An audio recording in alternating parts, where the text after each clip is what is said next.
Majelis Hakim Pengadilan Negeri Bandung akhirnya memutuskan menerima gugatan intervensi dari Revelino Tuase dalam perkara perdata antara Lisa Mariana dan Ridwan Kamil.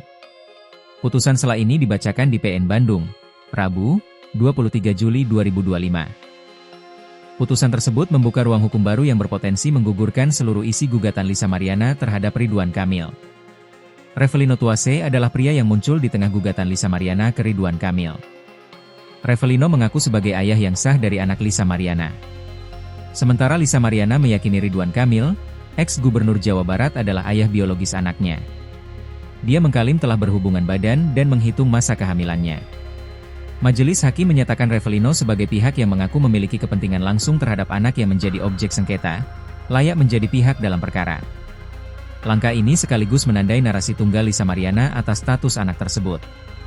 Dalam pertimbangannya, Majelis Hakim mencatat sejumlah bukti yang dinilai memiliki kekuatan hukum untuk memperkuat status Revelino sebagai pihak berkepentingan langsung.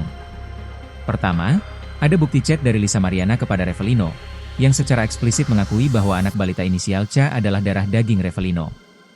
Kedua, ada pengiriman foto kelahiran balita C, yang dikirim oleh Lisa kepada Revelino dan diterima hakim sebagai bukti komunikasi personal seputar identitas anak.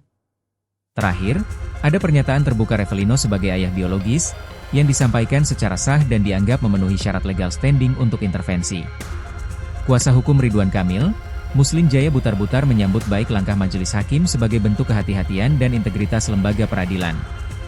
Dengan diterimanya Revelino sebagai pihak intervensi, Lisa Mariana tidak lagi bisa mengklaim sepihak siapa ayah biologis dari anak yang disengketakan. Pertanggungjawaban moral maupun hukum Ridwan Kamil kini secara sah sedang diuji, bukan diasumsikan.